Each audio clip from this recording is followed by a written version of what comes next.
So I thought, why not get things out of the way instantly and do my review of Avatar: The Legend of Korra right now, the day it's premiered, instead of waiting until the next week. But yeah, this was a very good. This is a very good, albeit predictable episode. I expect predictable in this case of what happened with Suyin, Korra, and Kuvira. I knew that was going to happen. I didn't know that what was going to happen was what was going to happen with Varric and Bolin, and I was very interested to see that. I thought that Bolin was going to end up in a re-education camp, and that Korra was going to have to save him.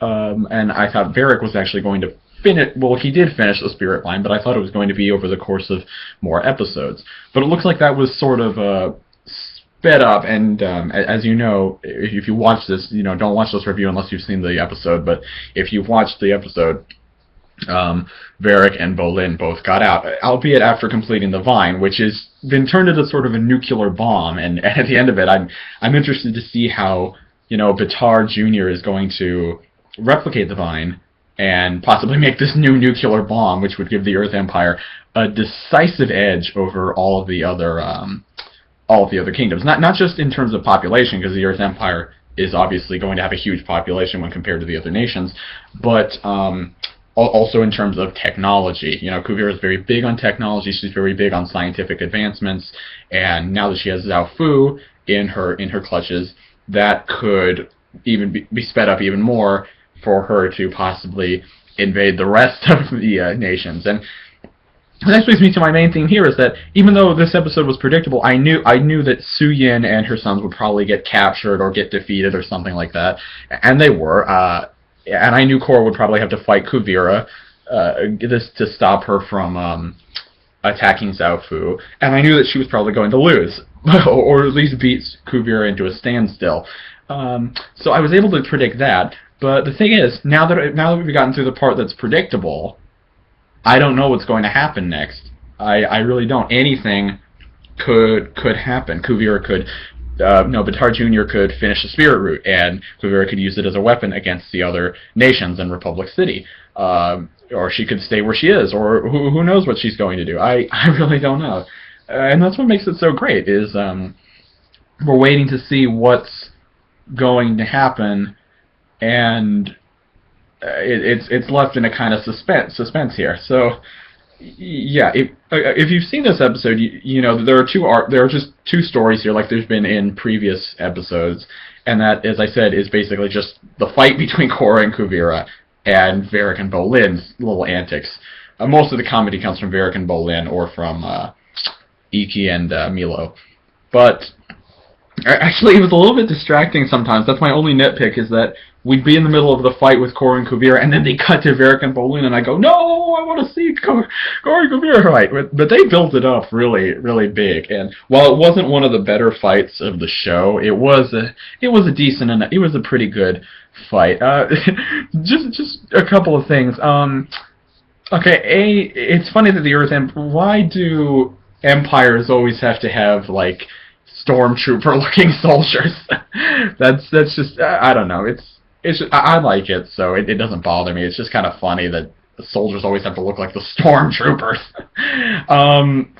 And B, do they remind you oddly of Isengard's Urukai? I heard this mentioned by Doug and Rob Walker, that it's sort of like the army of Isengard has marched on Helm's Deep. That would have been kind of cool to see a big fight of them trying to swarm over in the rain and everything, but maybe that's left for Republic City. I don't know.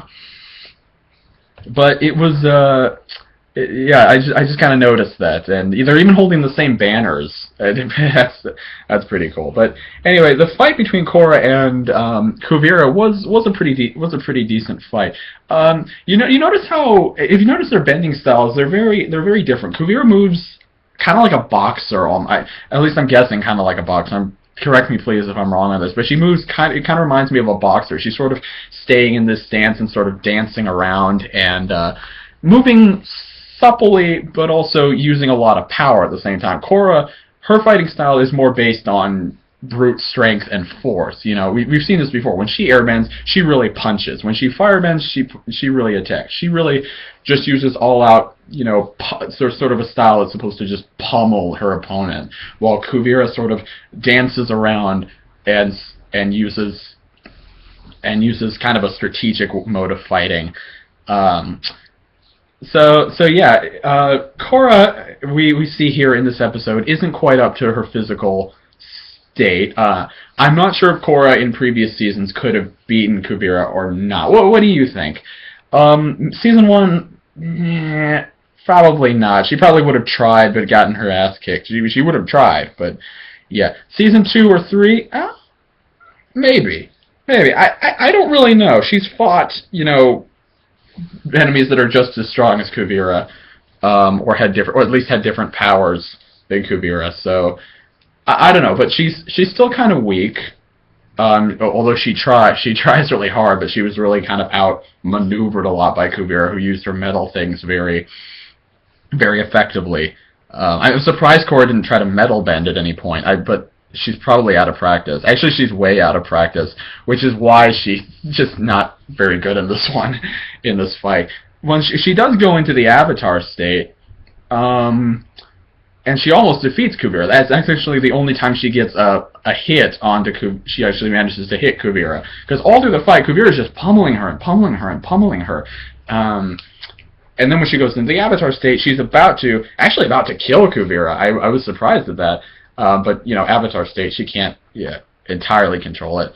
Well, she can control it, but yeah, she was about to kill her. And then she saw her own face. So obviously Korra is dealing with some very psychological issues that are still existing despite the removal of the poison. She's still got something in her brain. And I like what Kuvira said when she said, "You're meddling in Earth's empire affairs. You're not relevant here." And maybe that was sort of something that triggered that. It's like, not only was Kuvira taunting her throughout the whole fight, but it was just like, you're not relevant anymore. And that's what Korra's been struggling through these past few seasons. Is she relevant in this modern world? So, like I said, what's going to happen? What are Varric and Bolin going to do? What's Korra going to do? What is Kuvira going to do? And what's Zhu Li going to do? Because I think Kuvira really suspects her of some kind of foul play. Like I expected. I mean, she's probably trying to be sort of a mole inside Kuvira's operation. But we'll see, you know, what happens. And that's all we can do. We're back to that part where we don't know what's going to happen. I don't know. Yeah, but we're nearing the halfway point of this season, we're almost at the halfway point, or we are at the halfway point, and I'm excited to see Team Avatar back together again, and I'm excited to see what's going to happen. There's still a lot of time for more development, for more exciting things to go on. I just hope we don't get a annoying filler episode. I think the one with the kids searching, that can be our filler episode. And that was important to the plot, so yeah. What else can I say? Probably not too much. I'm a little disappointed that Kuvira's battle theme, the sort of beating drums, which I read somewhere is part of the Red Lotus theme, I'm not sure. But just the beating drums, which is very militant, that I really like. I'm disappointed that didn't play through her whole fight with Korra. It only played when she told the Earth Empire soldiers to attack. But yeah. So excited for next week's, and yeah, see you then.